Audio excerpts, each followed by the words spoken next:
Welcome back to another episode working on the Disrespected VXR.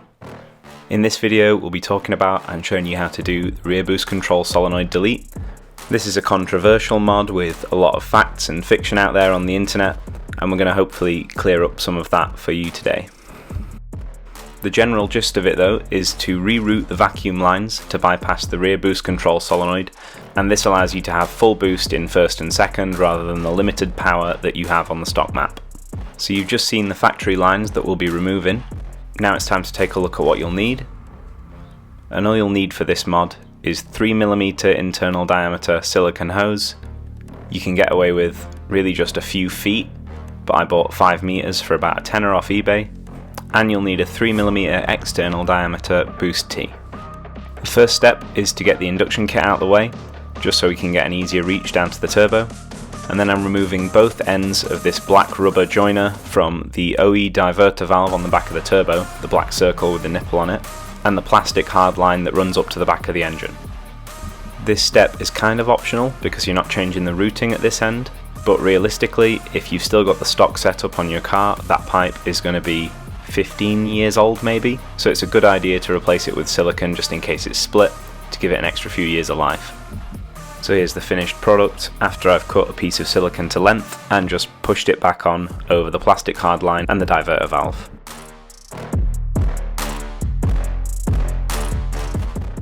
When I was refitting the induction kit, a hose clamp actually snapped while I was tightening it up, which I've never seen happen before. So I had to go digging in the giant pile of hose clamps I had from the Vectra. Unfortunately I couldn't find a Michelor T-bolt clamp that would fit between the induction kit and the heat shield, but I got a new one on there and it holds just fine. I've seen other people remove the entire plastic hard pipe and just run a silicone line all the way to the back of the engine bay, but I really don't like that approach as the factory plastic pipe isn't likely to fail, and it already has some nice mounting points so you don't end up with a floppy silicone hose zip tied all over the place. Moving on to the back of the engine, it's time to remove the rubber joiner from the other end of the plastic line. Then remove the one from the throttle body under the factory top hat. And finally, we remove the 90-degree joiner from the fuel pressure regulator. These disconnected hoses go to the vacuum box and boost control solenoid on the lower right of the engine as you're looking at it from the front, and that's what we're going to be bypassing in this video. So none of these lines are actually going to be needed. For the new setup, you're just going to want to run a silicone hose from the plastic line to the throttle body.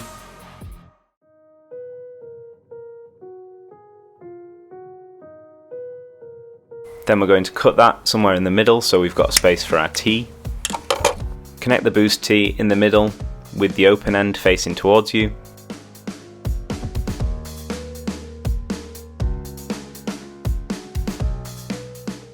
Then add another line between the boost tee and the fuel pressure regulator.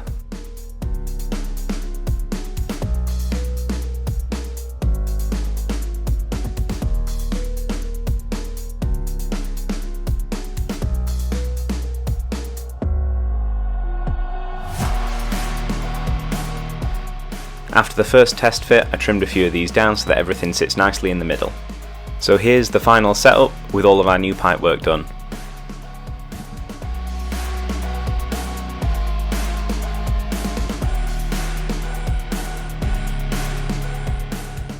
The last thing to do is to remove the vacuum box and the unused pipes.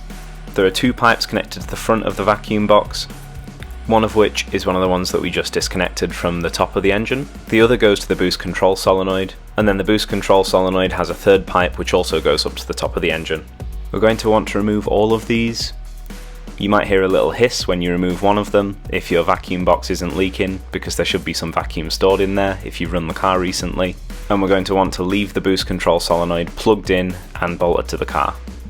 Here's what that looks like with the vacuum box removed after disconnecting all of the pipes. You don't have to remove the vacuum box, but I did as I thought there was no point leaving it there if it's not functioning. So the pros and cons of this mod.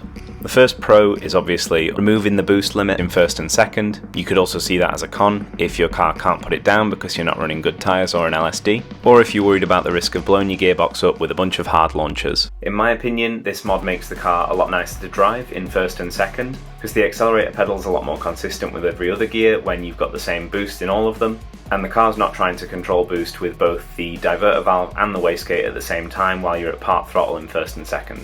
The risk of boost control problems is also reduced because you've essentially half the number of vacuum pipes in the system and half the amount of boost control solenoids. I've seen people say online that this mod isn't safe because it's not how Vauxhall designed the car and the secondary boost limit must be there for a reason, but in reality people have been running this mod for over 10 years now and there's never been a reported issue with it apart from when it's been done wrong. The best part by far though is the extra power you get in first and second.